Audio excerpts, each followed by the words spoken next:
ఇకపై మీకు ఇష్టమైన ఫేవరెట్ సీరియల్స్ యొక్క ఫుల్ ఎపిసోడ్స్ యూట్యూబ్లో అందుబాటులో ఉండవు.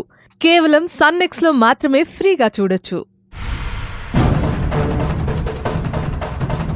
అను, తులసి దివ్య మళ్ళీ వస్తున్నారు.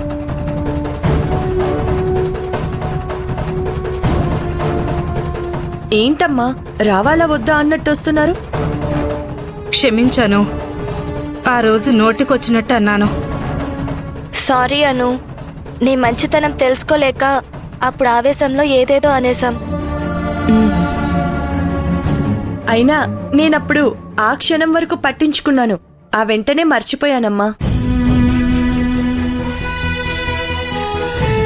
అక్క, అను బయట అమ్మాయి కాదుగా, అదే పరాయి అమ్మాయి అనుకో. అన్నీ మనసులో పెట్టేసుకుని బాధపడుతూ సమయం వచ్చినప్పుడు కక్ష తీర్చుకుంటారు. అను ఎప్పుడూ మర్చిపోయింది. సంతోషం కార్తీక్, మీరింత తొందరగా మాతో కలిసిపోతారనుకోలేదు. అను, నిన్ను అక్క అని పిలుస్తాను. అప్పుడంతా గొడవ పడ్డారు, ఇప్పుడు వెంటనే కలిసిపోయారు. సంతోషం. మీ నాన్న చెప్పారు, ఆస్తిని నీ పేరు మీద రాస్తానంటే వద్దన్నావంట కదా. దివ్యకే మొత్తం రాయమన్నావంట కదా. నీ గొప్పతనం చెప్తూ నాన్న మేం చేసిన తప్పుకి బాధపడుతున్నాడు. బాధ లేదు, ఏం లేదు, అందరం ఎంజాయ్ చేయాలి.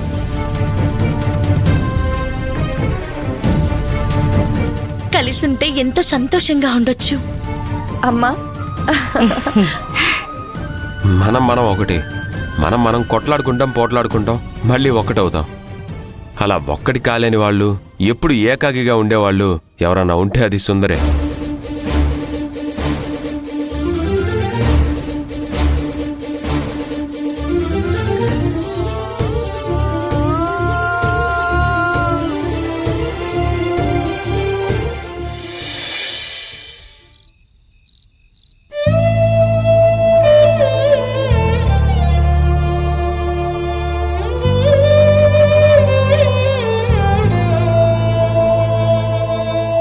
ఏంటి సుందరి ఒంటరిగా కూర్చొని ఆలోచిస్తున్నావు?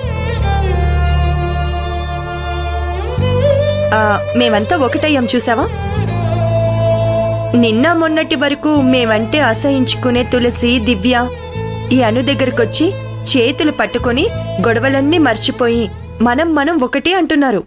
మంచిదే కదా మేడం, అందరూ కలిసుండాలని ఎవరైనా చూస్తారు. మీరందరూ కలిసుండడం నాకు సంతోషంగానే ఉంది. నువ్వు ఒంటరి పక్షివయ్యావని నాకు బాధగా ఉంది సుందరి. బంగారు రాజుని బాబాయ్ అంటూ, తులసిని పిన్ని అంటూ పిలిచే పిలుపుకి నువ్వు దూరం అవుతున్నావు సుందరి. ఎగిరే గాలిపటంలా నీ జీవితం ఎటుపోతుందో అని బెంగ పట్టుకుంది. నా మీదంత జాలి చూపించకండి మేడం, ఎప్పటికైనా అది మీకే ప్రమాదం. మనసు మంచిగా ఉండాలి, చేసే పనిలో నిజాయితీ ఉండాలి. ఇవి నాకున్నాయని నాకు తెలుసు. పిన్ని, బాబాయ్, దివ్య, మీరంతా ఒకటయ్యారు. అంతేకాని నేను ఒంటరయ్యానని ఎవరన్నారు? అంతేలే, ఇప్పుడు నువ్వున్న పరిస్థితికి అలా అనుకుంటూ నీ మనసుని కుదుటపరుచుకోవాలి. ఇన్ని సంవత్సరాలుగా పెంచిన మీ బాబాయ్ నిన్ను పక్కన పెట్టి నన్ను దత్తత తీసుకున్నప్పుడు బంగారాజింట్లో నీ చాప్టర్ క్లోజ్ అయింది సుందరి. ఒకవేళ నువ్వన్నట్టు నేను బాబాయ్కి, పిన్నికి భౌతికంగా దూరం అయినా మానసికంగా చాలా దగ్గరగా ఉంటాను మేడం. మా మనసుల్ని దూరం చేయడం ఎవ్వరి వల్ల కాదు. నువ్వు ఈ విషయంలో చాలా ఆనందపడుతున్నట్టున్నావు. అయ్యో సుందరి, నీకింకా అర్థం కావడం లేదు. మీ బాబాయ్ దృష్టిలో నువ్వెప్పుడూ ఆయనకి దూరం అయిపోయావు. ఎందుకంటే నీ ప్రవర్తన, నువ్వు చేసే వెధవ పనులు నచ్చకే కదా ఆయన నిన్ను దూరం పెట్టింది. ఆపండి మేడం, నా ప్రవర్తన గురించి, నా వ్యక్తిగత పనుల గురించి మాట్లాడే అర్హత మీకు లేదు. ఈ సుందరి గురించి ఇంకా మీకు అర్థం కాకపోవడం మీ దురదృష్టం. ఈ సుందరికి ఆటుపోట్లు తట్టుకోవడం కొత్తేం కాదు.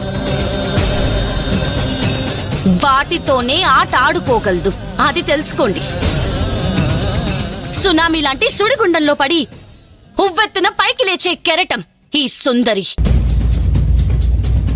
అలాంటి ఈ సుందర్ని పట్టుకొని నువ్వు ఒంటరి ఒంటరి అంటుంటే నాకు బాధ కలగడం లేదు, మీ మీద జాలి కలుగుతుంది. బాధల్ని భరించడం అనేది చిన్నప్పుడే నేర్చుకున్నానన్న విషయం నువ్వు గ్రహించలేకపోవడం చాలా బాధాకరం. అంతేలే సుందరి, ఈ టైంలో ఇప్పుడు నువ్వు ఇలాగే మాట్లాడాలి, లేకపోతే మానసికంగా కుంగి కృషిస్తావు. చెప్పు సుందరి, నీ తరపున అసలు ఎవరున్నారు? మీ అమ్మ ఒక్కతే నీ పక్కనుంది అంతేగా?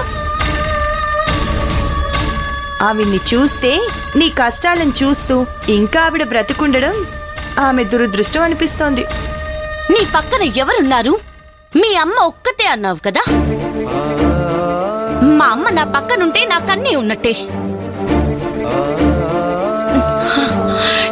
అమ్మంటే ఏంటో, అమ్మ దీవెనలు ఎలా ఉంటాయో తెలుసు అనుకుంటాను.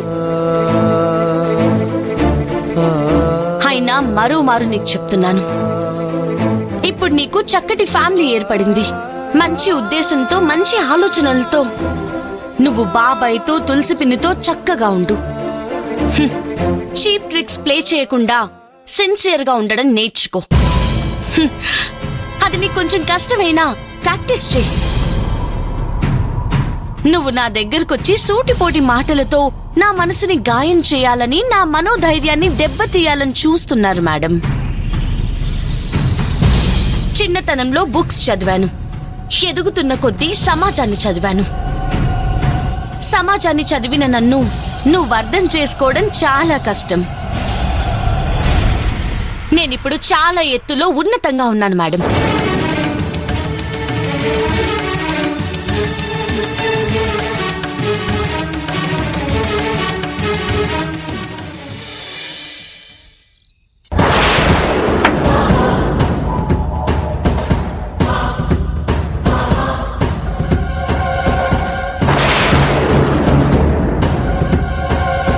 పది 15 రోజుల నుంచి స్వర్ణ మన ఇంటికి కూడా రావటం లేదు.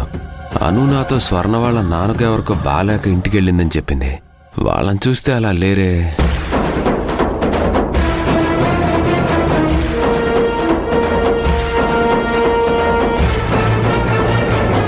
ఆ అను ఎంత పిచ్చిదంటే, మేడం మా తమ్ముడికి ఇంజనీరింగ్ కాలేజ్ ఫీజు కట్టాలి, 5 లక్షలు అవసరం ఉన్నాయి అంటే వెంటనే ఏం ఆలోచించకుండా ఏర్పాటు చేసేసింది.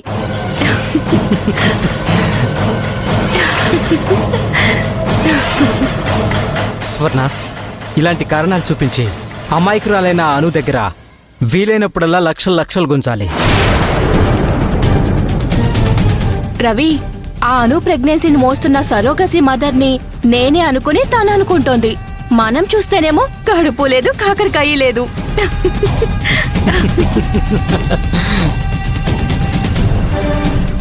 స్వర్ణ, నువ్వేం చేస్తావంటే, ఆ అను మేడం బోళా మనిషి కాబట్టి నీ కడుపులో పెరుగుతున్న బిడ్డకు నువ్వు చాలా కేర్ తీసుకుంటున్నట్టు ఒకసారి అను ముందు యాక్ట్ చేసి అంతే, ఆ అను మేడం నిన్ను పువ్వుల్లో పెట్టుకుని చూసుకుంటుంది.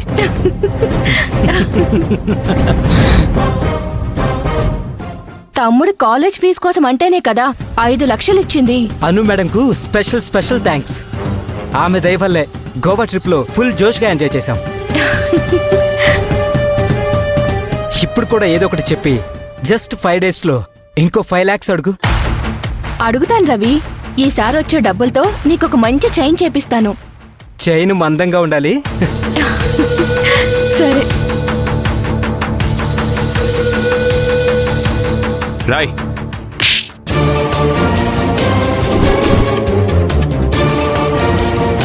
హే చెప్పరు నువ్వు? కార్తీక్ సార్, అను మేడం హస్బెండ్.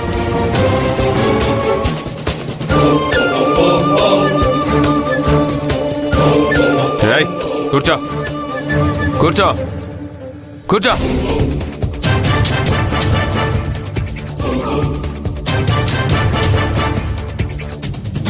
మీ తమ్ముడి కాలేజ్ ఫీజు అంటే అను మేడం డబ్బులు ఏర్పాటు చేస్తే మీరు ఫీజు లేదు ఏమీ లేదు ఎంజాయ్ చేస్తున్నారన్నమాట. ఏం స్వర్ణ, వీణి బాయ్ ఫ్రెండా, లవరా, బెస్టీనా? నిన్నే అడిగేది, ఎవరు వీడు? Lover sir. అంటే వీడు ఎలా చీట్ చేయాలి, ఎంత డబ్బు అడగాలనేది మొత్తం సార్ చెప్తుంటే నువ్వు దాన్ని ప్రాసెస్ చేస్తున్నావు అన్నమాట. ఈ విషయం అను మేడంకి చెప్తే ఆమెకి లాయర్లు చాలా మంది తెలుసు కాబట్టి సెక్షన్స్ అన్ని ఓపెన్ చేపించి మీకు దాదాపు 10-15 ఏళ్ళు శిక్ష పడేలా చేస్తుంది.